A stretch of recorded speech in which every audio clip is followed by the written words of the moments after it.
Man, we back with another one, man. Yeah, man. Episode 3, we on a roll. As y'all can see, this is a weekly occurrence. This is not no, one time, like one episode, one trick pony type of situation. Like, we're back, chat.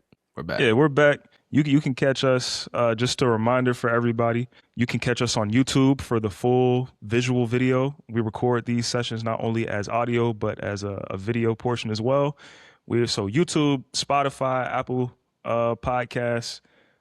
Just look us up, Black Box Theory Podcast on Google. You'll see everywhere we are, and you can also find these links in our Instagram bio. Yeah, man. Appreciate y'all as always, all the support, all the viewers, listeners. We appreciate y'all as we continue to try to grow week over week. Yeah, we gonna go ahead and jump into it, man. We got a couple of things we're going over today. First thing, something that's near and dear to both of us, I think. The post-grad pivot, man. So we're gonna jump to that. We're gonna jump into that. We're gonna talk about the big TikTok deal, how they got saved by becoming American owned, so they can still be used in the country. And then we'll talk a little bit about building credit, credit score, like, what's your credit score can determine for yourself, what you can do with it, how to build it, all that good stuff, man. Absolutely. And I think before we jump into that, just in case we have some new viewers, we have some people that aren't familiar, I think we should just introduce ourselves for the one time, or, every single time, really. My name is Thomas. I am a author, creator, product manager, a whole lot of different things. So just want to introduce, I recently graduated this past May 2025. And here I am. You'll learn more about us as we go. But this is for the new viewers and people who might not know. Thank you for coming. Malcolm, give them a little something about yourself. Yeah, man. Same situation, man. Graduated this past May, North Carolina A&T State University. Studied mechanical engineering, both Thomas and I. Also graduated this past May. So, yeah, man, we live in a life, man, trying to figure it out one day at a time. So anybody that's new, tuning in for the first time, we definitely appreciate y'all tuning in. Hopefully y'all able to get something out of this episode and out of future episodes. So yeah, man, just stick with us and you're going to learn a thing or two for sure. Yeah, you ready? 100%. Ready to go ahead jump in? Yeah, just quick disclaimer before we cover anything. We are expressing views that are strictly our own and do not represent our employers, affiliated organizations, or any larger bodies. We are not financial advisors, tax professionals, or legal experts. We're sharing personal perspectives and deconstructing these industries in real time. None of this is professional advice. We're learning out loud and we're trying to build community while doing so. So do your own due diligence, consult with qualified professionals before making major moves, both financial or personal or career. And pretty much, yeah, just stay tuned and take everything with a grain of salt, and I hope you enjoy the information. Yeah, man. Well, yeah, we're gonna jump into our black box of the week about building wealth on how building wealth on someone else's platform is like building house on rented land, man. So, like I said, we're talking about how to build credit the right way, not the bank's way. The TikTok deal, what it means for creators, and also transitioning from college to the real world without going broke. And I think that a lot of people that came out at the same time as us know how crucial that last piece is, man, because it's not as easy as it looks. Like, I think a lot of people like move to a new city, get a new apartment, new car, new job, but don't nobody be talking about like the finances and all the legwork that kind of go into it to make that happen. So yeah, we're gonna go ahead and jump in. First, that this happened earlier in the week, a couple of days ago. The TikTok deal. So, giving out the headline for anybody that may not be who probably just like doom scrolls on TikTok without really like understanding what's going on. Not wrong with it, but you should definitely kind of know about the app that you got all your information on. So, just give you a headline. TikTok is they had to make a deal, like federal deal. They are officially American owned a little bit. So Oracle has a 15% stake in the company. Silver Lake gets another 15%. UAE based MGX gets another 15%. And ByteDance, which is the parent company of TikTok, keeps 19.9%. We can round it up to 20. And other US investors get the rest. So the algorithm, or the For You page, as we all know it as, is going to be retrained on US data. Of course, y'all know y'all boy, Mr. Trump claim credit for saving TikTok, for making it able to continue to be scrolled on, whatnot. So 170 million Americans can keep scrolling, bro. That's I think I looked this up the other day. I think like I was just curious about how many people like live in the United States, but I think it's like 350 million people, and it's 170 million Americans that use TikTok, bro. Half the country, man. So Half deep, the bro. country is on there. So yeah, this is way deeper than like just a bunch of like huge companies having stake in, because I think people understand like whoever controls the attention of like the country, you control the economy, bro. So Oracle now has all your data.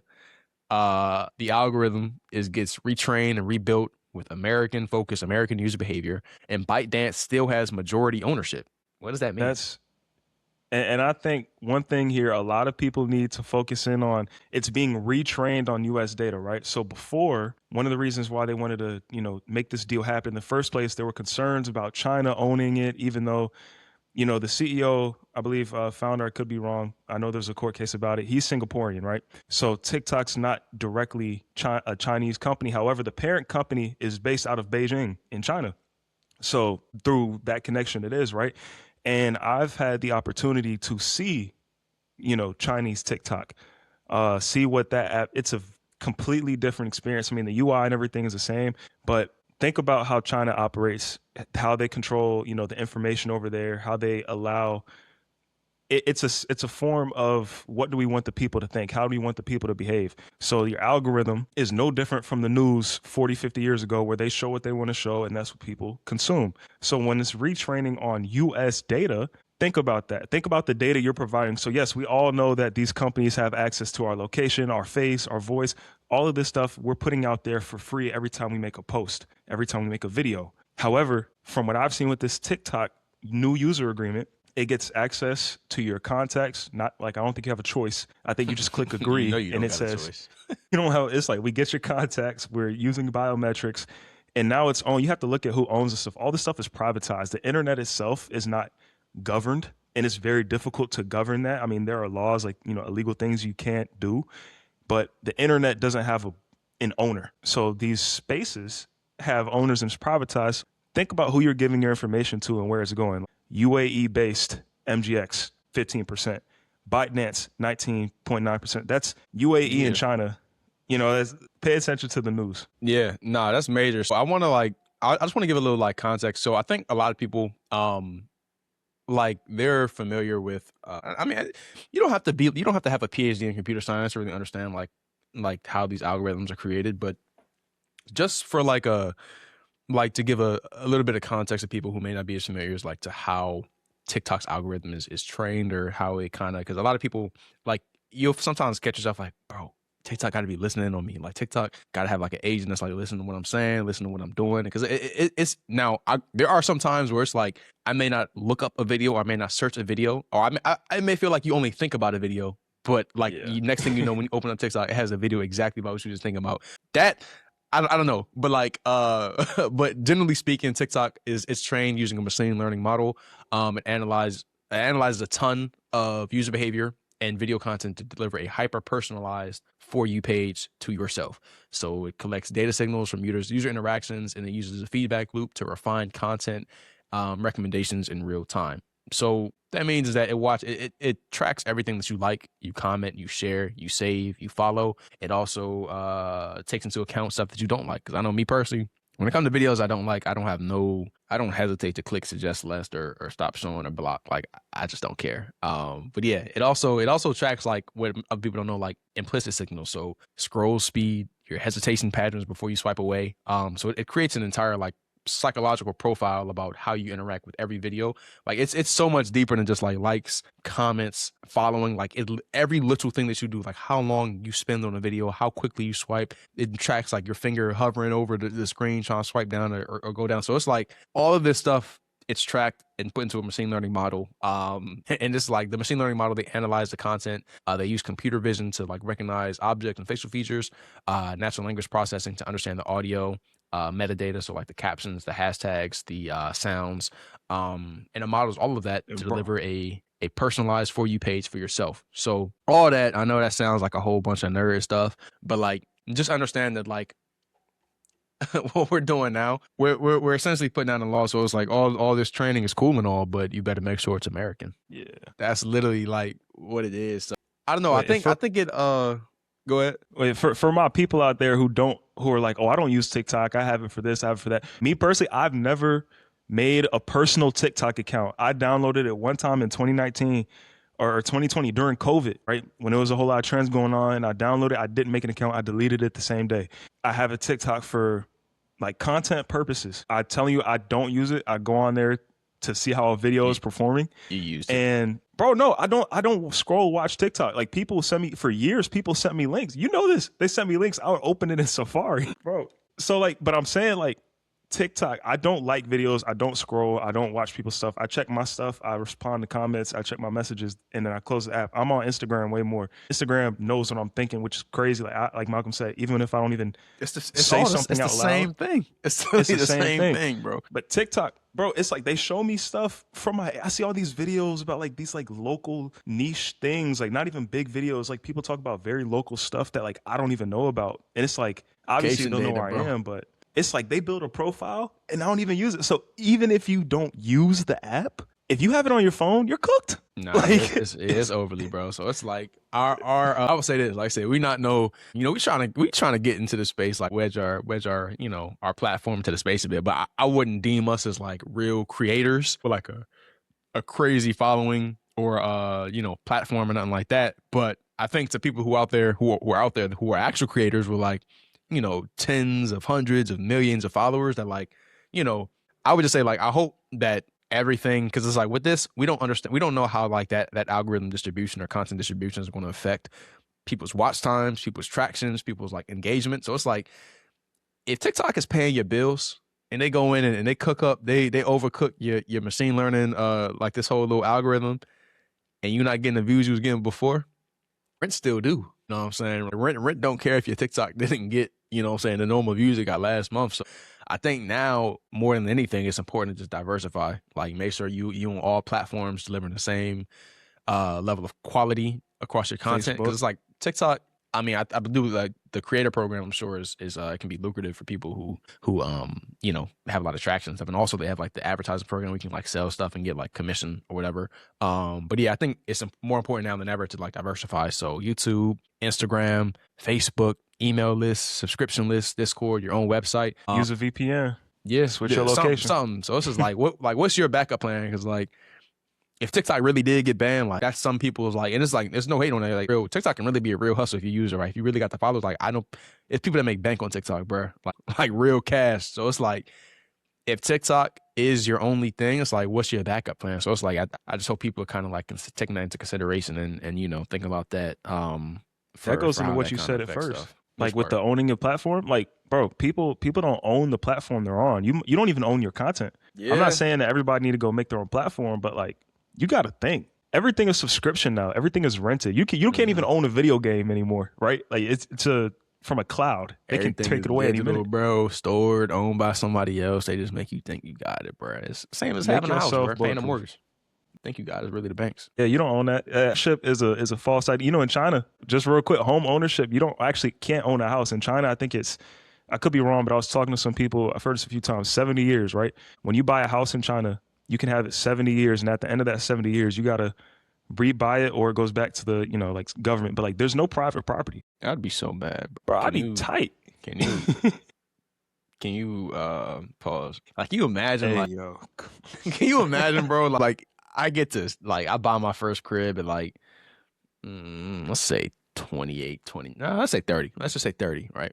Hold that joint, bro. Generations of families, children's children, entire families, their empires with my last name. That 70 year come up, I get a note in the mail. I'm 100 years old on my last legs, literally can't breathe. Yeah, bro, we gonna need this. We gonna need you to come up off of this. That's OC, bro. That's crazy though. You'd have to come get me out the house and just like, you look, you got to get me out the house. You either got to kill me or All right, that's something, bro. Because They'll make it yes, happen, bro. yes, OD. Tiananmen Square, or I might not be pronouncing it right, but they act like that didn't happen when the I think it was like a college protest, and then whatchamacallit, I was also told you can't flex in China either. Like, you're not supposed to be rich. Like, no one there is supposed to be living much differently from like the average person. So if you make a ton of money there, you really not supposed to flaunt it. Like, this is like from conversations with people like from China, right? So I don't know. I haven't done a whole lot of research on this.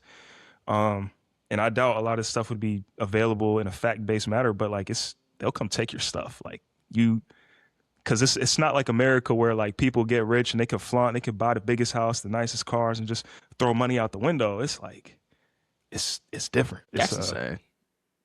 That's yeah, insane. I couldn't live like that. I'm not gonna lie. I'm all for like fairness and stuff, but at the same time, if I'm doing good, right, and I want to buy like a nice car or a nice house, or like I don't want to live in like a cramped building, I feel like I shouldn't fear being penalized for that. Like, it's not like you flexing on people. It's like your quality of life is like, even if it's stuff I don't need, like if I don't need to have a nice big car for my whole family to ride in, like I could push my whole family and my small kids in a tight sedan. Yes, that's not a need. However, it's for comfort. Like, I would rather put my kids in a SUV than throw them into a sedan and, we're going on a road trip and everybody's crammed up against the windows. That's situational. Yeah, nah, it's definitely some different, man. You all right? Yeah, I'm good. We straight.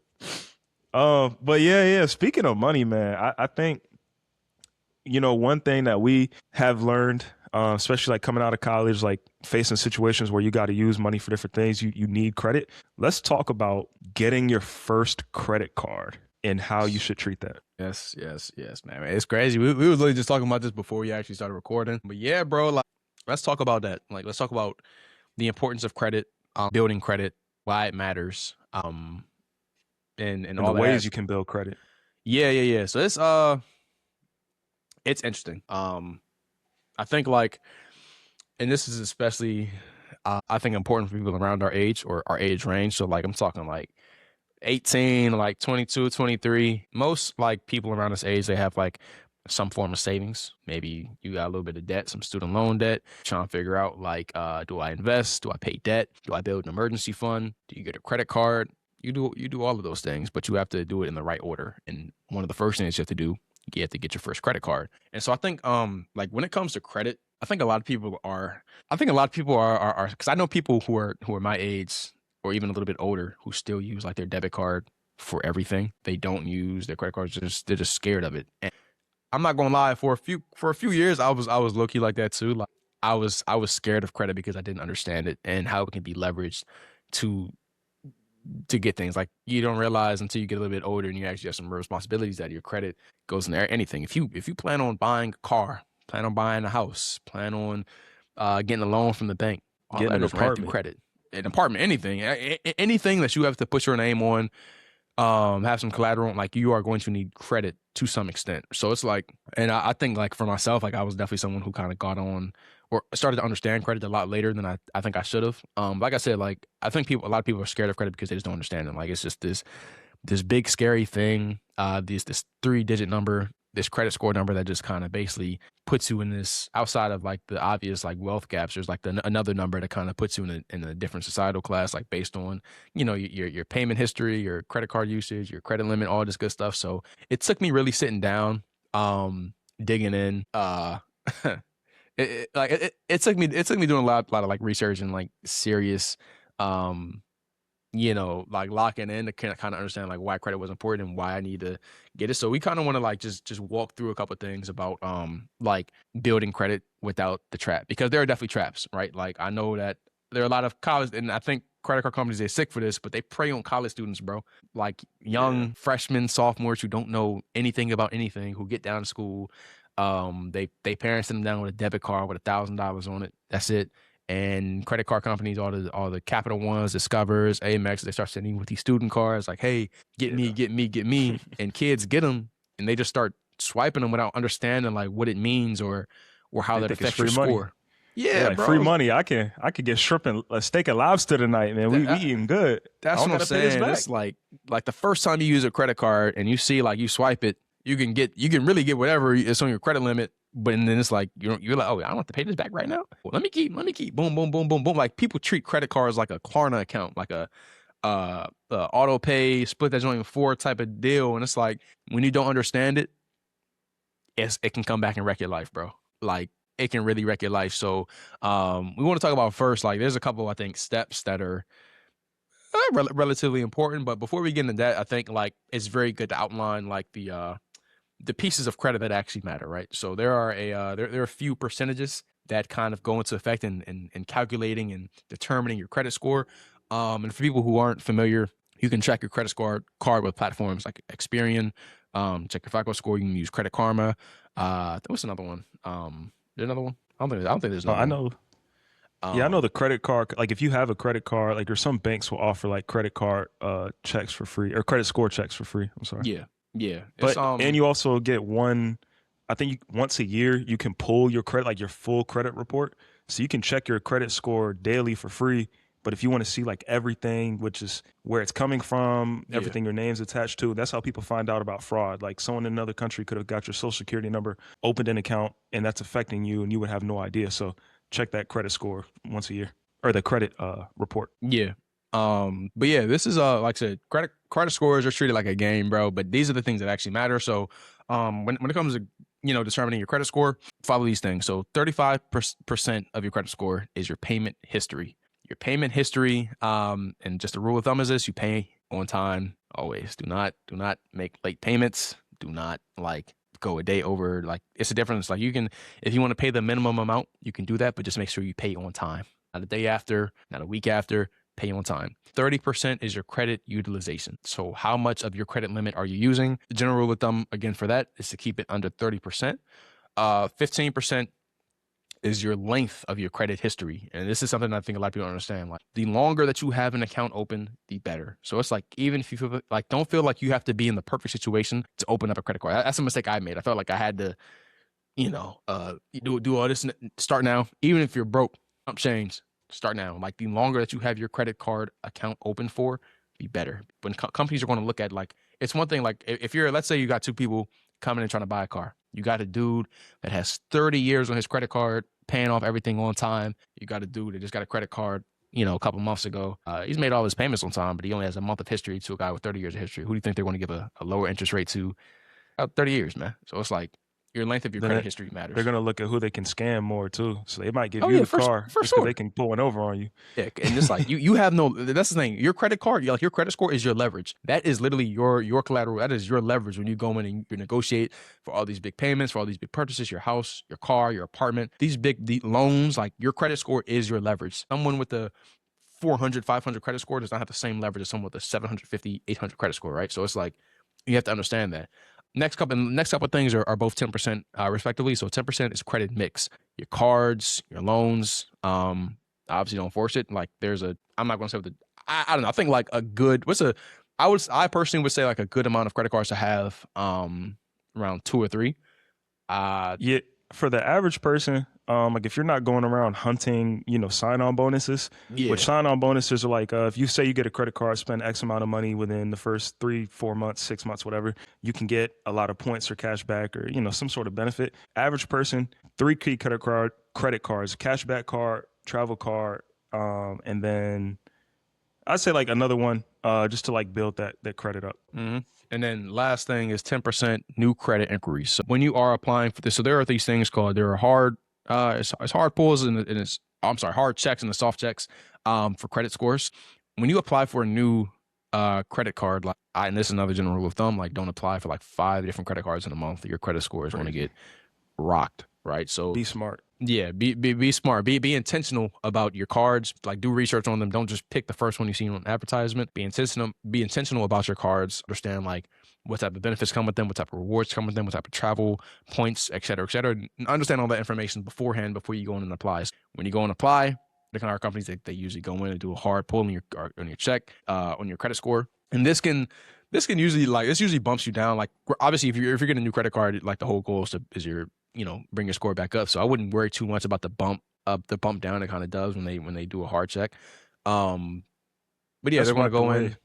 immediately Yeah, when you like get yeah, that new they're gonna credit go limit. in, see your history, see your credit score. It usually goes down. I think when I did mine, a few months ago, or yeah, a few months ago, I think it went down like maybe 9 or 10 points.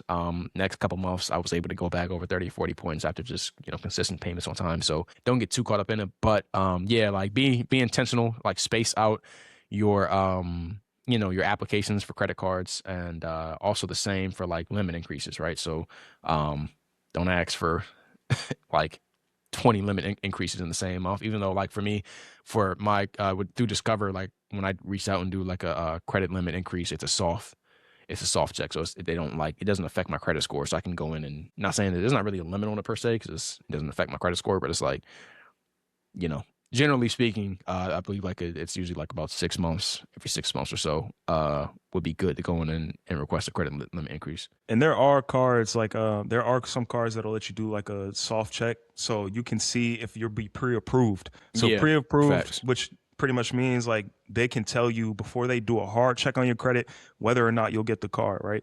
And just to kind of explain this whole credit thing, because I know everyone might not understand credit score.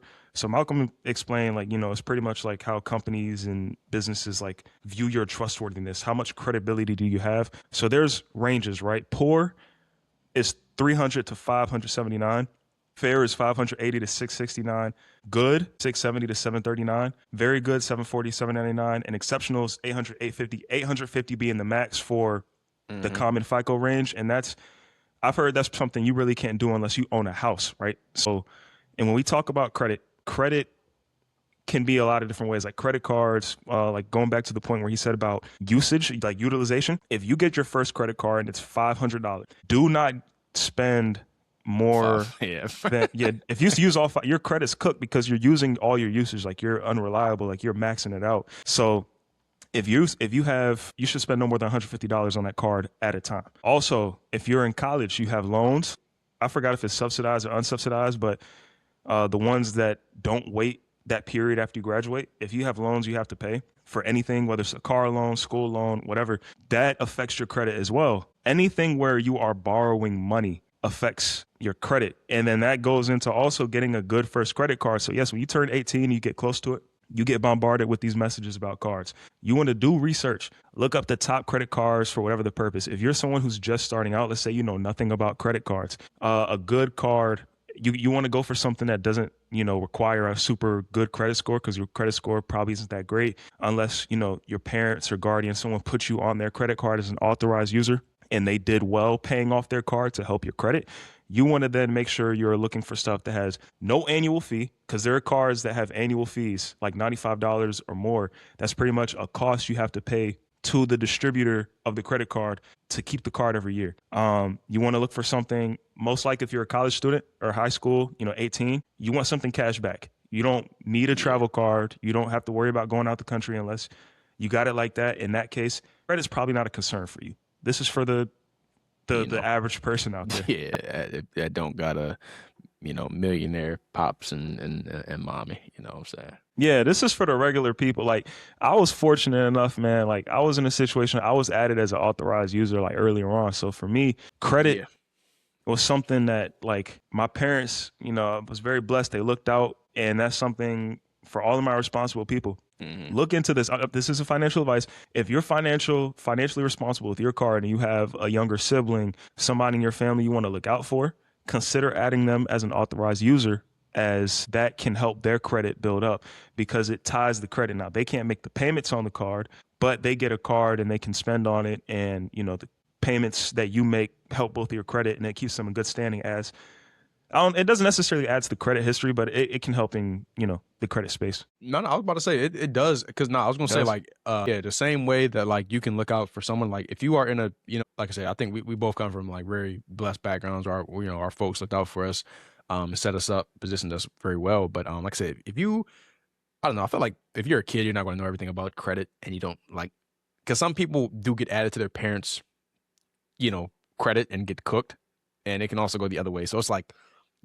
generally speaking, if your parents are in a good position and they are, very fiscally responsible, they understand how to build credit. Ask to get put on your parents as an authorized user. That's like I said. My mom, she added me as an authorized user on her account, And that credit history transfers over to me because without her credit history, my credit history wouldn't like be a lot like the average credit history I have across all those cards would be a lot shorter than how long she's had her credit card for. So that credit, everything goes over, right? So the credit history, the credit utilization, like it mixes. So I have like a mix of my own credit utilization and her. So it's like if your parent, uses a lot of their credit, like let's say they use 35-40%, and you use 0%, it's going to take like it's going to tussle and take out the median, the average of that. So it's like it's going to be a more favorable percentage for the sake of your own credit scores. Like I said, like Thomas said, like if you are in position to, if you're fortunate enough to, you're blessed enough to, definitely try to get on your parents as authorized. You're just one of the easiest ways to build credit without actually having to like really own and be responsible for a credit card. I think is very, especially important for people in college who may not have all the money in the world to really be trying to do everything on a credit card or look after it. So if it's possible, highly recommend getting added as an authorized user, man. It's one of the easiest things you can do to build your credit while you sleep. And when you're coming out of college, you're gonna be in a very, very good position. I think most parents that try to position their kids to be successful and come out with one less thing to worry about, they usually go the authorized user route for sure. No, 100%. You got to. Assuming, let's say you don't have that opportunity, right? You can't be added as an authorized user. You are trying to get yourself started. You have goals for the future, but you don't know too much. Pick up your first credit card. Like I already said, no annual fee. You want something with some decent rewards. There's a lot of trash cards out there. I see a lot of these starter cards that have no benefits. Look for some stuff that has 1 to 2% cash back. Feel free, reach out, ask us. If this is something that people are really curious about, we can curate a list to discuss. There are plenty of videos out there that cover the best credit cards and will share things. Don't go for store cards. Don't go for random one-off cards. Like, for example, you want to look at like Amex was the light blue Amex cashback card. No annual fee, easy to get with little credit history. Look for like the Chase Freedom card. There's a lot of cards out there, so you want to stick with the big names. If they have the right benefits, make sure you really look at the benefits though. A lot of this stuff they'll screw you over. And when you remove a credit card from your line, that's why a lot of people don't get rid of them.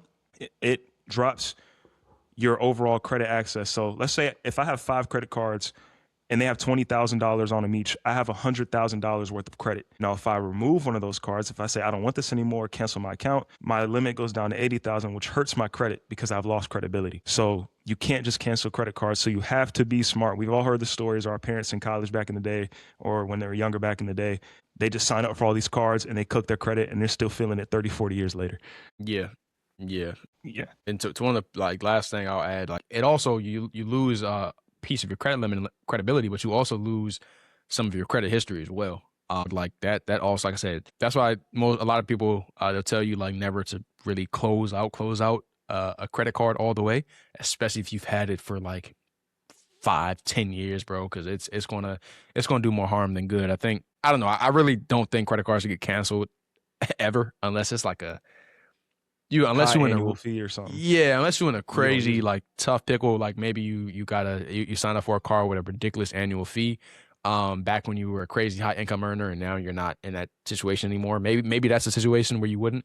But generally speaking, try to keep your credit, card account open as long as possible. And build that history, man. So and don't open a lot of new credit cards. Every time you open another one, that alters your average credit length.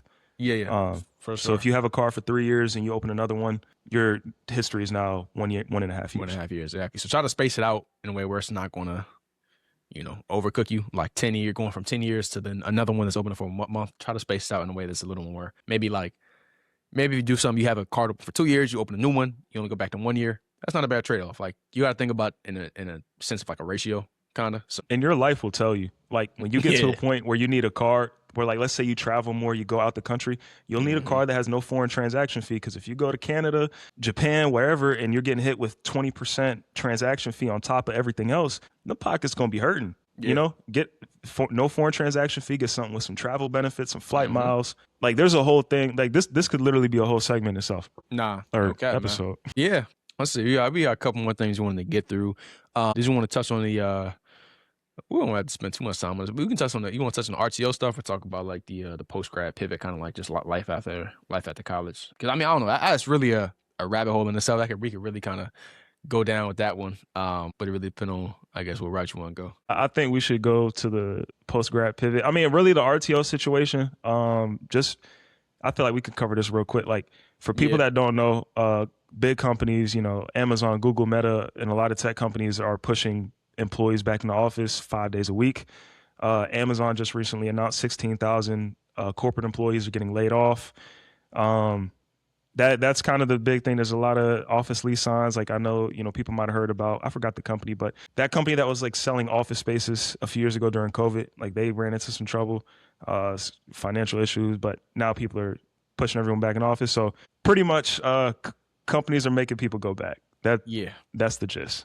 yeah. So it ain't nothing too crazy, nothing that ain't out the ordinary. But next thing, I mean, really, man, we want to talk a little bit about the some I think a lot of recent grads kind of go through. It's a very obviously a huge transitional period, but it's also a period where I think a lot of self reflection and a lot of responsibility kind of gets transferred over to you because there is, and I think people don't understand until they graduate, but there's a very big difference between being college independent and being post grad living in your own independent, right? And I think you can definitely speak to this, in your situation having to move across like essentially move across to the other side of the country. But yeah, like this one, we just want to talk a little bit about like that transitional period between like, and it's different for everyone because some people, it's so many routes you can go. It's people that graduate, they take a gap year. It's people that graduate, they're going straight into a master's program or a PhD program. It's people that graduate, they going into a full-time job. People that graduate, they go into an internship trying to lock in a full-time job. It's people that graduate, and they don't have nothing secured, and they trying to figure out their next steps in one of the toughest, most competitive job markets in ever, right? So it's like Yeah. we just want to talk a bit about just kind of like what type of steps can you take as a recent grad, regardless of which of those, five different situations, and I kind of mentioned earlier, but like what type of steps can you take to not only protect your mental health, but to still kind of just like stay in an uplifted spirit in a way that's like, how do you kind of like defeat the post grad depression and stress monster that kind of, I think that takes over a lot of people's livelihoods after they Every day, leave bro. the illustrious undergraduate institution. Every day is it's something for my people that graduated. This isn't to speak badly about post grad life. If you're like us, where you went to a HBCU, you around your people. You got your boys, your girls, whatever the situation is. You got your community, right? For And sure. one of the biggest things I would say you can do to prepare for that shift, because even if you work, in the same region, the same city, it's different. You're not around your people no more. Like Hmm. life is different after college. You're not just hanging out with your friends every day. Um, the biggest thing is prepare. Like get it in your mind early that life is going to be different. You're going to have to leave your family, your friends, perhaps, assuming you get a job, or even if you don't, If if you you're don't. just at home, that's another struggle in itself in this job market. Like being at home is not easier. Just sitting at home doing nothing. So I would say mentally prepare in the sense of like, just try to enjoy the time you have, try to set up, new habits, try to build up ways to keep yourself sane, like become more self-reliant. Don't always rely on other people to give you happiness, for one. And then prioritize what you enjoy. Like me, bro, if it was up to me, right, preferably, I would not have jumped ship and went all the way across the country, away from all my friends and family so soon after college, especially after doing 3 internships all on the West Coast. So for me, yes, I had time in college to spend with friends and family, but during the summers, like the real fun times that you're supposed to be able to get, It I didn't wasn't no, have those, hey, bro. we ain't no fun, boy. We was out there Bro, hustling, bro, I was grinding. slaving, bro. I'm sleeping on my first summer. I'm sleeping on a couch, bro. I was blessed, but I was in LA making 17 an hour, bro, sleeping on a couch in a tiny apartment. Family friend, God bless him, he looked out for me. Great man, always indebted. And I'm isolated, bro. I'm isolated. Next summer, me and Malcolm interning together at Apple. We got each other, but that's about it.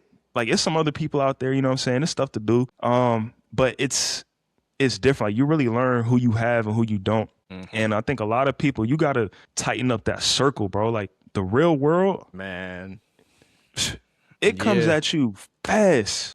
Yeah, bro. Like, I hope people don't think that like this is like some type of cliche quote or just like, oh, you just saying it because it sounds. But bro, your circle is everything, bro. Like when people say your network is your net worth, who you hang around is who you become. All of that, bro. If it isn't true, and if it is true in college, in my opinion, but it's especially true after you graduate because all the external stuff gets removed, right? So it's like, man, it's also one of those things that's especially true at HBCUs. Like, and this is what I try to tell a lot of people who are like a little younger, coming up after me. I try to tell them that like you have to see like, and this, I'm very grateful that you and I had the experiences that we had at these because like we've been in rooms and at companies that like a lot of people that look like us typically don't have access to, right? So that's why we're able to provide these insights and give this information because we've been there, right? Like we've seen Yeah. the top, we've seen what it's like to be at the pinnacle of whatever, and what it takes to get there. So and what I try to tell people and kind of like just instill is that like college is college, bro, right? Like you are there for a 4-year degree. Obviously, I made a ton of friends. I made a ton of family. You create a lot of new friendships. They're like people I met in college that are gonna be my boys and my homegirls for life, and I'm forever indebted for that. There are organizations you join. There are clubs you join. There are people you meet. There are relationships you create. And you just have a ton of fun and a ton of memories. But it's like It's you a have to time. understand after you graduate, you still have those people and those connections, but like don't expect that like y'all aren't. It's no more running into each other going to each other's dorms, like running into each other, in like in the Night middle of food campus. runs. Yeah, no, it's not, Yeah, ain't it? it's not none of that no more. So it's like you have to understand that like Walking at a college, cookout. nah, yeah, that's what I'm saying. Like all the memory, like yes, like you see each other at homecoming and all that, but it's like after college, after you graduate college, all the external stuff is removed, and all the stuff that a lot of people, especially in HBCU communities, put on a pedestal and believe are like the top. It's not the top, right? And I can say this personally, like HBCUs, we tend to put things like we'll put like clubs and organizations and I can speak to this myself. Even like we'll put clubs and organizations, we'll put fraternities and sororities, we'll put SGA, and we'll put like social status and stuff above like things that actually matter on a on a professional scale, right? Like we'll put all those things above an internship, above a co-op, above getting stuff above undergraduate research,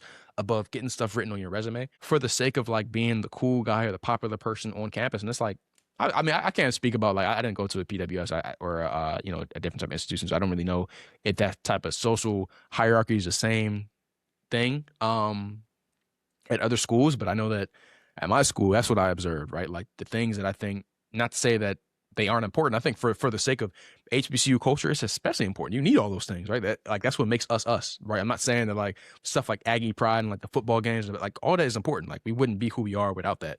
But it's when that becomes more important than the end goal. Like I think people get to college and they get confused. They forget like, hey, my mom and dad sent me down here to come out with a bachelor's of science and so and so. My mom and dad sent me down here to come out with a piece of paper with a diploma that I can hang up. Not for all this other stuff, right? You feel me? Like that stuff's cool. It helps you, it builds you, but that is not what I came down to school for. And it's like when we start to get that confused and we start to mix and mingle, like what's more important than other stuff. That's when we come out of school and then we looking confused, like, hey, what am I supposed to do? And that's why Get it's so lost in the important that sauce. you have the right people around you that are like-minded, that are ambitious, that have the same trajectory, the same goals as you.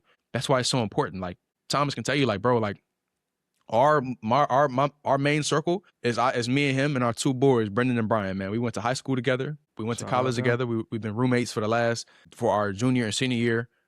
All four of us, like we all have the same. Like Brendan and Brian, they both study computer science, cybersecurity track. They both doing their thing full time now. So it's like for us, that was our inner circle. Just four dudes. We was all worried about the same thing. Like, hey, bro, all this cool now. Like but we trying to get some money though. You feel me? Like we trying to get some money.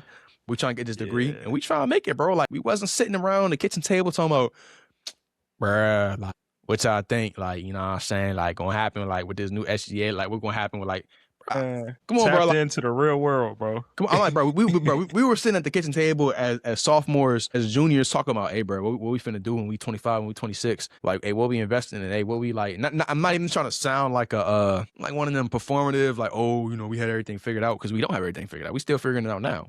But I will tell you that like our mindsets and like the way we were thinking, like forward thinking, is why we're at where we're at now. I can tell you that 100%. We had the right people around us, and we was like forward thinking, bro. We wasn't caught up in the right now. We were all thinking 5 years out, 10 years out. And that stuff, I'm not gonna lie, it pushes you, bro. Like for me, It's with iron y'all, sharpens iron, yeah. iron sharpens iron. Like, bro, if I wake up, right, and I'm chilling, like say I go to the gym, I come back, you know, I cook up some breakfast, and I see Brennan in there grinding some code, some certification, you know, trying to sharpen his skills. I'm like, yo, what am I doing? Right? Yeah, Like, that's it's literally not what it like I'm was. Yeah, comparing, but it's like my boy grind. I can't let my boy outdo yeah. me. You You know what I'm can't saying? slack. Like Yeah, you feel me? It's literally when that. we And it's having them like, yeah, conversations, and it's like, yo, job. You know what I'm saying? Like, what's your job? Like, what do you have employment? You know, what you finna do? It's like how many jobs you applied to today. yeah. It's like You those got it. Yeah, conversations. It's like you need that if you have friends and all they're talking about is, oh, what spot we gonna hit today? Like, bro, you got any more of that stuff? I'm trying to, you know, like, bro, don't nobody want to hear it. Like, you gotta grow up, bro. Them same people that you see on socials that you talk about, the same people, not to call out like specific people, but like certain artists' concerts that we've seen over the past few months. You know, the people that are in the crowds going crazy. You know, doing this, that, and the third. It's like they spent their last money to be there. I've seen people talking about they going into debt to be at certain artist concerts and they not working. Like if you just all your people around you, all y'all do is drink, smoke, go out. Folks working at Amazon, nothing's wrong with that. But you gotta have a plan. So it goes back to the people you around. If you're around a bunch of people in college, all they care about is social status, hmm, you know, who the biggest name is on campus, what org run the campus. That stuff like it's cool in college, but you have to separate that from reality. Because when you yeah, graduate, them people are not gonna be there to give you a job. Those people are not gonna be there to employ you. That gossip, unless you are a journalism major and you're going to go work for, I don't know, Vogue, or you do some type of sports journalism where that stuff pays you don't get paid for that, bro. You get paid for this, yeah. not this. Like I be trying to tell people, bro, like there are certain titles that matter, there are certain titles that don't, right? Like I was fortunate, I was able to be like serve as Nesby president at my school my senior year. That's something that carries over and is directly translatable. Being uh Mr. Barbie Hall, Mr. East Campus Water Fountain, like bro, don't nobody care about that on no resume, cuz like it don't, like bro, you have to like, and that's Especially the outside of thing. HBCUs.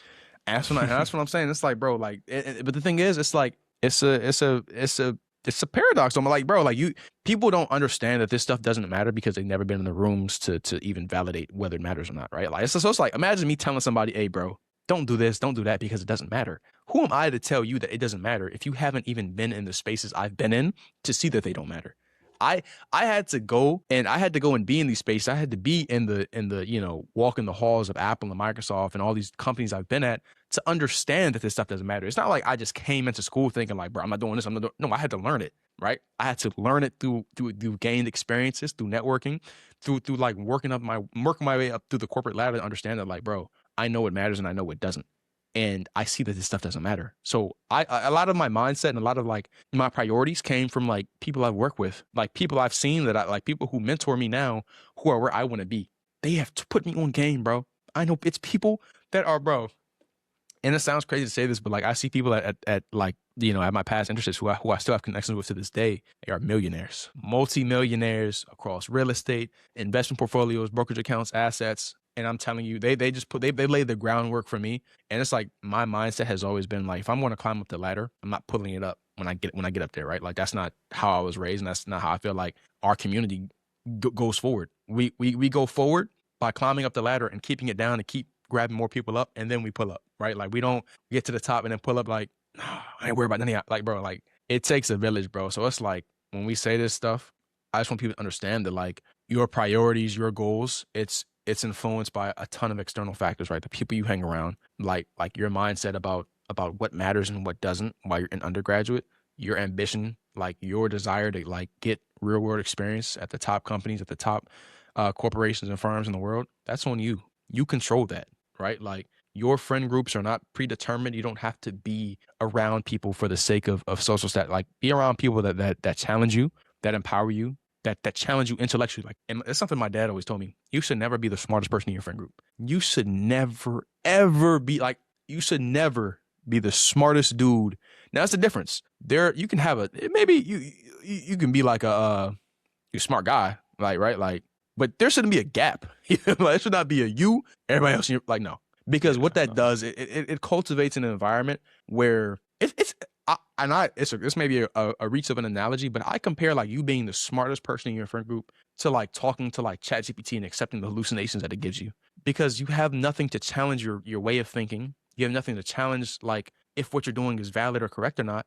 When you hang around people that say yes to everything that you say, and that like you become like the single source of truth, your word is law. There is nothing that defines that goes against that or goes against the grain of what you're saying. So it's like when you're around people that don't ever say no or challenge your thinking, you begin to think Delusion. that, yeah, you begin to think that you are like, oh, I must be right about everything. That's literally going into ChatGPT saying, hey, ChatGPT, you know what? 2 + 2 is 5. And ChatGPT can tell you no. No, ChatGPT, 2 + 2 is 5.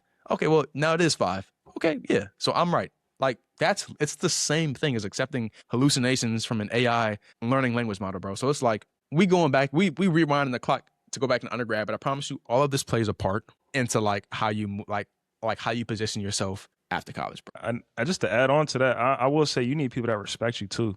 Like we My all see them God, jokes bro. and Yes. videos, bro, where it's like we've all been in these situations. You know, whether it's us who's the joke, whether we're a part of the group that's unknowingly making somebody else a Mm-hmm. joke, or we are just a bystander and something just happened.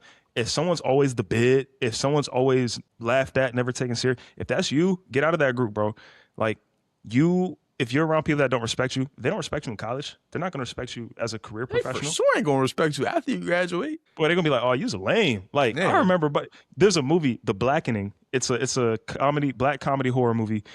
I think everybody should take a peek or at least watch the trailer. Right, one of the characters, bro, was the laughing stock back in the day. Nobody respected him then. Still don't respect him now. That stuff takes a toll on you. All this stuff, whether they do it intentionally or not, you need to have these conversations. You need to put people in check because if they really your friends, you're gonna be able to put them in check because you're gonna have to do this in the real world too. You have to put people in check respectably and responsibly.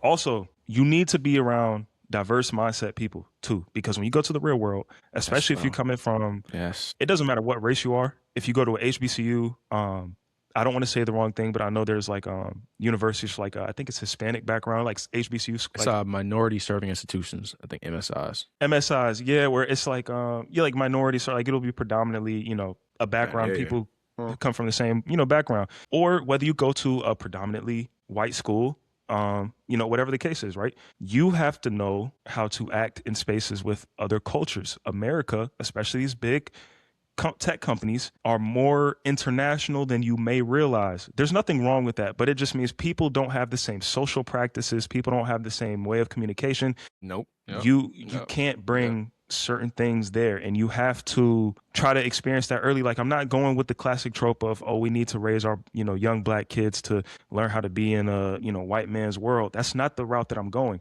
You shouldn't be trained on fitting in someone else's box. However, there should be a professional level that everyone is at and it is Yeah. across the board. Yeah.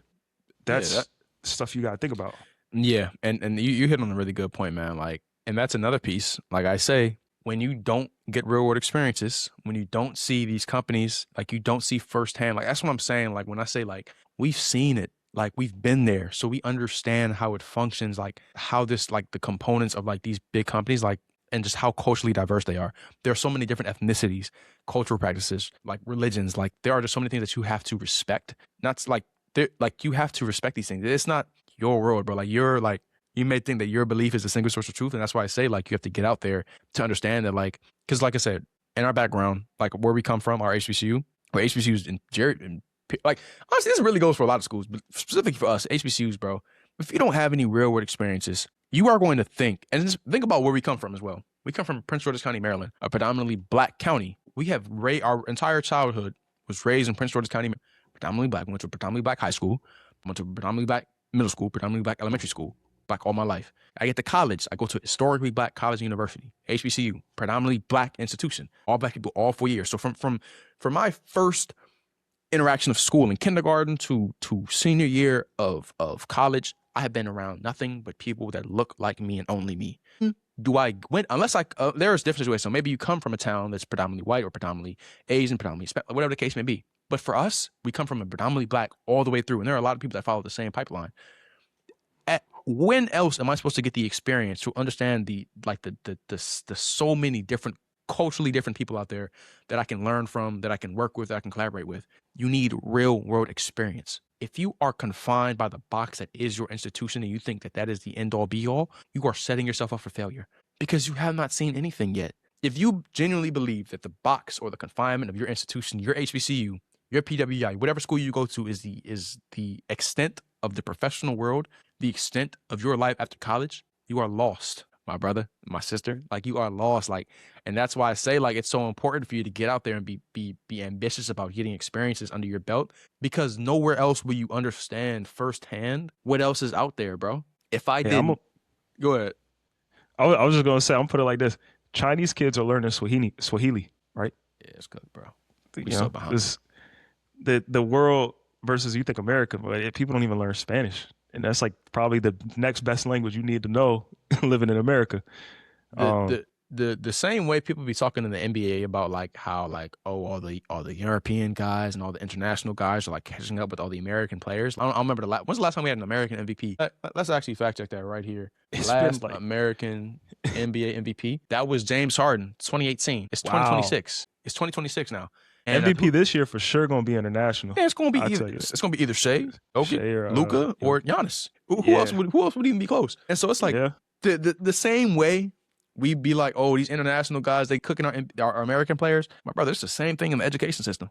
It's the same thing you in the gotta education step it system. up, bro. Do you know American how many, education system, bro? Do you know, like, actually, bro? Do you know the percentage of Americans that are like that can't read like above like a sixth grade pretty level? high. Percentage. I'm gonna take a you tell the stat. I'm gonna take a ballpark. I'm gonna say 15%. As actually, that's and it's crazy how how Is it 15% for real? And so so we're gonna look at this is from the National Literacy Institute. So on average 79% of US adults are literate. And this is in 2024. And 21% of adults in the US are illiterate in 2024. Now this is important. 54% of adults in the United States have a literacy below a sixth grade level. More than half of the country reads below, like it's illiterate is one thing. 54% of adults in the United States have a literacy below a sixth grade level, and 20% are below a fifth grade level. Low levels of literacy cost the U.S. up to $2.2 trillion per year. 34% of adults lacking literacy proficiency were born outside of the U.S. Massachusetts was the state with the highest rate of child literacy, naturally. New Mexico was the state with the lowest child literacy rate. New Hampshire was the state with the highest percentage of adults considered literate. And the state with the lowest adult literacy rate was California. And do you know where the U.S. ranks globally in literacy? Not in the top 10. I would say 30th. 36. 36. There are 35 countries that are more, and it's like, and you can even go down the whole of the relationship between like literacy, poverty, the wealth gap. It's so many different avenues you can go down there. So we're not even gonna get into that today, just because we're getting close to time. Bro, I just hope people understand like how serious that is. Like, that's not a bad. People thought it was funny when 50 told Floyd to read a Harry Potter book, the page of the Harry Potter book. This is real. People can't read. There are children. I really know the examples from like the South, like Mississippi, Missouri, like those areas, like more, that way. And yet this is a larger problem, right? There was the whole thing with the H-1B visa cost, whatever. These companies, they're going to pay that cost. You want to know why? Because as much as we would all love to see American-based companies and American people in these roles, like, it'd be great if you can go in the office and see, people from the same place as you in an equal number as the people from other places, like working together, everybody's eating, right? But you got to think, why, if I'm a company, people can't read here. People are not reading. People can't read. People can't critically think. People can't problem solve. Intelligence is low, bro. And that's the problem. That's why everything's outsourced. That's why other companies or countries catching up, beating us, because the people, the last generation that was really equipped for this type of stuff, they're getting older now. Right? They're starting to die out. So they're taking that knowledge with them, that opportunity with them, leaving the rest of us. And also, socioeconomic pressures. You got parents that are stressed to the bone over money. They don't have time to educate their children. The schools are not able to pay the teachers good amount of money to properly care and educate for the children. And we're actively taking money away from school systems. They're defunding schools. So how is the problem going to go away? Kids are the education, and they're removing history too. So they're taking away history because they whatever politics is behind that. I don't. It happened, right? History's history. It's objective. People are becoming dumber by the day, and it's not their fault. Yeah, and it's like I always say, man, it's a whole rabbit hole we can go down with this, bro. I I just hope y'all understand the importance of educating yourself, of moving past like the crowd that is who you're around in undergrad, bro. Because I promise you, there's so much more out there, bro. There's so much more you're gonna have to learn, so much more you're gonna have to connect with, so many more people that you're gonna have to deal with and collaborate with. So do not think that your school, your that whatever population of undergraduate students is the extent of the world, because it is absolutely not. And there's so much more out there. But without further ado, man, we're gonna transition into our last couple sections. Our weekly, not weekly, but our play of the weeks, Thomas and I respectively. And then we're gonna talk a little bit about that Jimmy B ACL tear, and a little bit about that the college football, the payouts actually. Shout out Indiana, man. Shout out the Noops, man. You know what I'm saying? Respect to the university. But yeah, we can go ahead and jump into our play of the week, man. Who You said just shout real out to who? quickly. Indiana, bro. That's where But the what was that? You said the Hoosiers, or you said nah. something else? I mean, yeah, Hoosiers, yeah. I'm talking about shout out Oh, Indiana, that's where oh, Cap Alpha South Turn Incorporated was founded. So, you okay. I know, didn't know that. See, you learned something new. yeah, I double thought I respect. thought that's what you said. I thought you said repping the frats. Yeah, you Okay, feel you me? learned something new. Okay, I didn't know that. Cool. Yeah, man. So you want to go first for the play of the week, or how Uh, you want to do it? you know what? Yeah. I'll go for it real quick. My play of the week still gold. Stock ticker PHYS Sprott Physical Gold Trust. Mm-hmm. I know before I said GLD. The main reason I'm switching, I would switch to Sprott or PHYS. I'm gonna say Fizz for this. Lower expense ratio, which means they're taking less money off the top to operate this, so I get more. It's actually tied to real gold, and also gold is currently around $4,800. It might not hit that 5,000 mark as the global tensions have kind of decreased a little bit as Trump's backpedaled a bit about Greenland, but it's going to continue to go up. Things are happening around the world, so I'm just doubling down on gold, and also Fizz is cheaper. It's about $38 a share, I think, at closing on this past Friday, while GLD is around 300, close to 400, I think. So just a really good entry point there. It's currently around this all-time high, so I'm expecting a dip on gold this following week, since that the political conversations happened at the end of the week last week, and markets will close over the weekend. So I am expecting a dip. However, gold and materials, we've talked about it the last few pods. Go check them out. Going up. So PHYS, that's my pick. Yeah, man, so that's definitely solid for sure. For me, I like Netflix this week. Ticker NFLX. And I think Netflix is very undervalued right now. They obviously did a 10-1 stock split, down from their all-time highs. I think right now. This is all, like I said, this play is all contingent. But like I said, I got in at I think a pretty good point, 80, 78 average. But yeah, I think Netflix is very undervalued right now. I think, like I said, it's all contingent on whether this kind of deals go through. But if this Warner Bros. Deal closes, Netflix owns HBO, DC Comics, or DC Harry Potter, the entire Warner film library for the next century. Regardless how you think about that, that's a moat. That's a definition of a moat, as Warren Buffett puts it. And at $85, yeah, that's a 40% discount where analysts think this stock will be in the next 12 months. So I personally think this stock goes to back up to around like 110, 120. But like I said, there's always there's a bear case, there's a bullish case. So I'm saying for bear, I think like I said, the way that they kind of switched over, like the deal originally was supposed to be a lot of equity involved that was contingent on how the stock performed.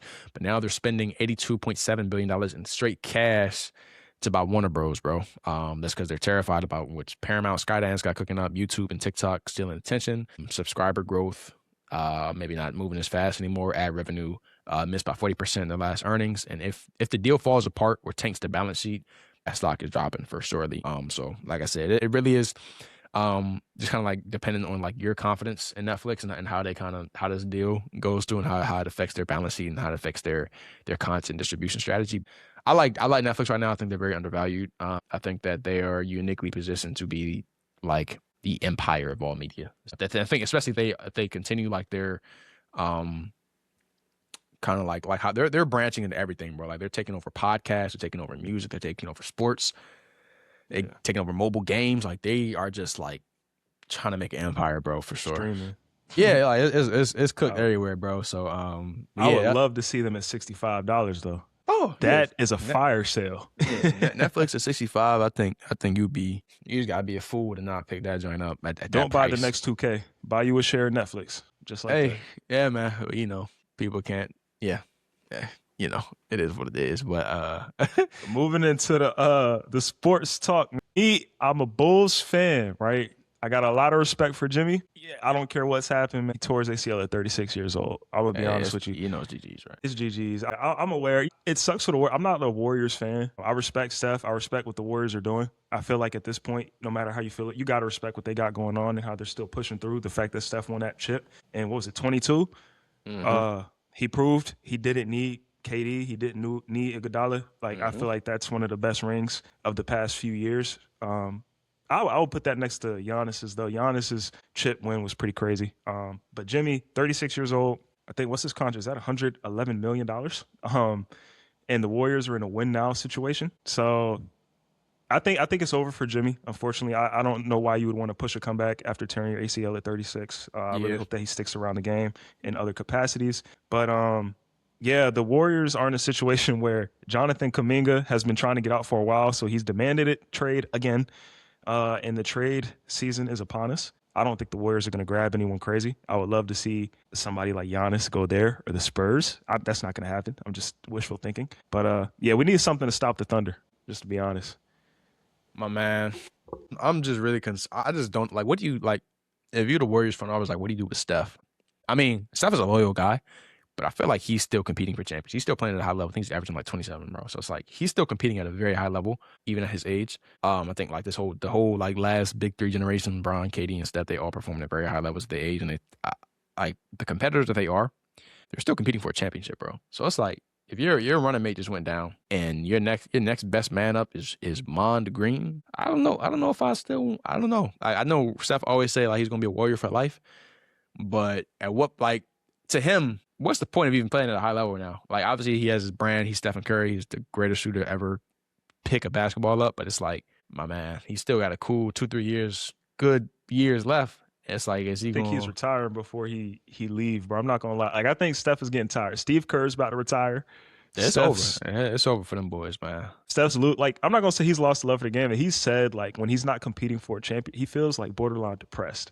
Like he hates being on a non-competitive team, but I don't know if he would leave. I don't know, man. I think it's gonna be I don't know because I got the way I feel about Steph is the way I feel about Giannis, bro. Like them boys, I know they they just tired of it, bro. Like the Bucks is sorry right now.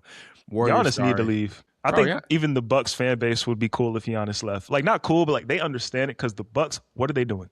They have refused to build around that man, bro, since they won that championship, and it's crazy to me because he is like single-handedly keeping the city of Milwaukee like relevant. Giannis in a big market, bro. Giannis in a big market. Yeah, that's Giannis why I said like the Giannis Steph bro. team up. Or Giannis, if Giannis went to the Knicks, I know that's the number one spot.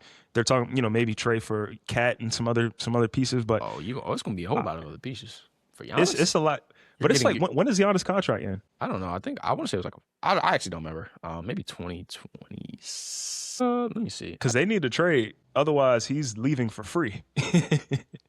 They get nothing. He got it through the 2027. Yeah, through the 2026-2027 season with a $66.8 million player option for 2027. He signed a 3-year extension in October 2023. And Giannis is how old again? He's like 33, 32. Nah, I don't think he's that old. Yeah, Giannis isn't. He's 30 at least. 31. 31. Okay. Yeah, Giannis still got a solid like 6 years for sure. The way he plays, I think 6 years, 6-7 years. Assuming he doesn't get hurt. Yeah. I mean, yeah. I don't know, man. It's gonna be interesting to see how that play out, but like, I don't know, man. I think Giannis is a loyal dude, but even he got his limits, bro. So we're gonna see how that goes. An abusive relationship, bro. If you go home and your girl put violent hands on you day in and day out, and you don't get nothing in return, like there's no benefit for her being in your life, and you just get beat every day. I don't know. Be loyal all you want. Yeah, it's a pretty obvious choice to me if I was him, bro. But I don't know, bro. Loyalty run deep for a lot of dudes until the organization screwed them over. Like Dame is a prime example. we gonna see, man. Chris Paul too. He got screwed over big time. Clippers are weird, bro. But yeah, like I said about the national championship, man. Indiana came out with the Mendoza. dub, man. Mendoza, that boy, bro, he is a PR team's dream come true, bro. He is a like a LinkedIn dude personified. Like, bro, he is just like he got the like in the interview, bro.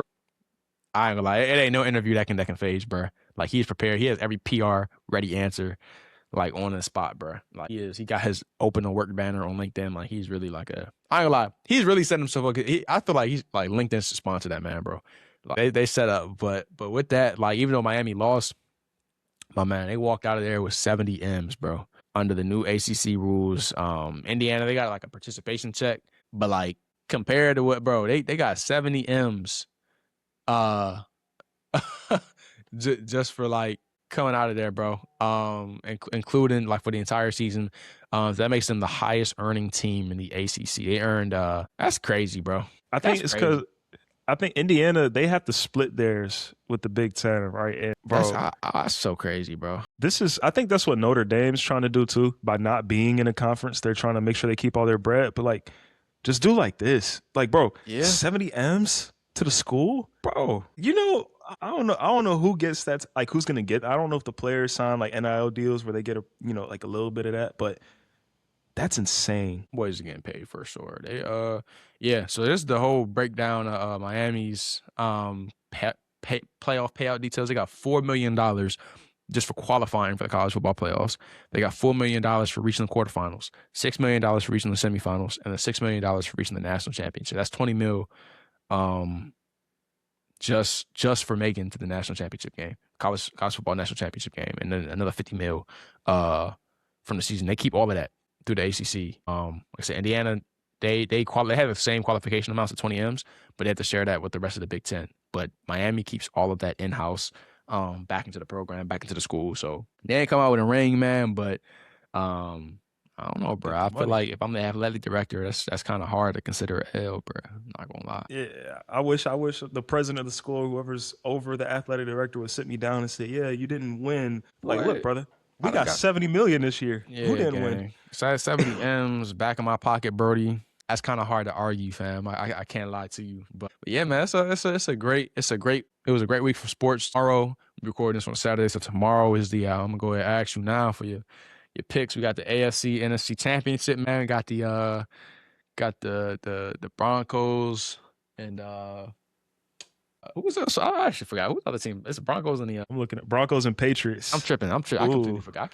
Yeah, that's actually that game's gonna stink, dog. I ain't gonna fit. That's gonna be some hot trash, boy. The quarterback for the Broncos, they say he hadn't thrown a pass in 3 years. I think Coach will get it right. Broncos defense is nasty, but the Patriots, bro, their schedule is so crazy to me, bro. I don't know, man, but I really think whoever come out the NFC wins Super Bowl. We got Seahawks and Rams, dog. That's gonna be a great game. That's gonna be an elite football game. Seahawks defense. What you Seahawks are nasty. Rams, Matt Stafford, my man, been in these situations. Shout out my guy Judah, man. I bet him $20 that they was gonna get spanked by the 49ers. Definitely lost that $20, man. So shout out to him. Still praying on y'all boys' downfall. So we gonna see how this go for sure.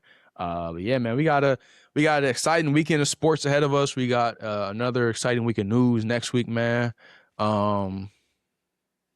Rival week in the NBA. You know, I know it's not like a real thing, but you know, it's something they try to drive some attention. So they were really pushing the Ant versus Steph thing. And really, if you look at Ant and Steph, I guess like relationship on the court, Ant's been shooting. He's the number 2 shooter this season behind Steph. Ant's OD. Like he's gonna be like one of the top scorers ever, bro. He's so OD, bro. Like he's just like the way like his progression. He's really a star, bro. He's so nice, bro. He's like to all-star. Me, as somebody who watched a whole lot of like Michael Jordan growing, I know that's hard to believe for people, but like I grew up watching NBA Hardwood, Magic Johnson, Michael Jordan, Larry Bird. I was reading the books, right? Ant is like the closest from what I've seen. I'm not like an avid NBA, like I'm not watching every single game, but like from what I've seen, he's like the closest to MJ, except like imagine MJ had a bomb 3-point shot.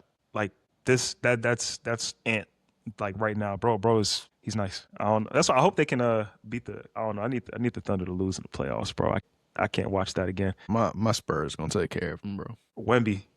Yeah, Wemby. So stay healthy, bro. Yeah, man. We got an exciting season ahead of us, man. But we're gonna close out, man, with our I guess, general black box tip of the week, man. So, Tip of the week, man. I recently learned about this. It's been talked about for a while. Another federal government shutdown is upon us. A budget needs to be decided by January 30th. So keep your eyes out for that. I would say use that in your investment information, personal information, and always try to stack up, man. Like things happen all the time. I understand you might want to go out and get some Five Guys every now and then, treat yourself. You know what I'm saying? I get that. I feel you. But at the same time, be smart with your money, man. We just talked about life after college. We talked about all this stuff. Life comes at you fast. Life comes at you in so many ways you can't even imagine. So try to be prepared, keep your mental health sane, and prioritize your friends and family, bro. on it, bro. Keep it simple, man. My tip of the week, bro. I'm trying to think, man. Hey, a couple things. I say, yeah, definitely audit your AI spend. You should not be paying for ChatGPT Pro, Gemini Pro, Claude Pro, Perplexity Pro. Pick one model, bro. Like, don't stop doing all this extra stuff. But yeah, I think tip of the week, man. Like, follow technology, bro. Like, understand what's current, understand what's new, and just always upskill, bro. Like, don't ever think that your skills of yesterday are going to be the skills of what's required tomorrow, bro. Like, we are in one of the most fastest moving periods of innovation ever. I think it's insane to just kind of be stagnant, complacent with your current skill set. Like, it's crazy that we always have to continue to upgrade and be better and better and better. But the way that artificial intelligence is going to affect white collar and blue collar jobs are like, you have to make yourself irreplaceable. You have to make yourself unique. You have to make yourself like, you have to build yourself to be a resistance against the very thing that we are building to take over, our jobs and do what we do end to end. So it seems like, oh no, AI is never going to take us over. But I mean, hey, we said AI was never going to be able to do half the things it does now 2 years ago with the Will Smith spaghetti video. So just always continue to upskill, always continue to learn. I'm not saying you need a PhD in computer science, but you should at least be acutely aware of like what's going on, what are the next breakthroughs, and how can I position myself to be able to leverage it for my own career progression. So yeah, that's my tip of the week, man. We appreciate y'all as always, bro. Black Box Theory. You know what I'm saying? The box is closed. We're here to open it up. We appreciate y'all, all our supporters, our family, our friends, people that repost us on Instagram, listen to us, shout us out.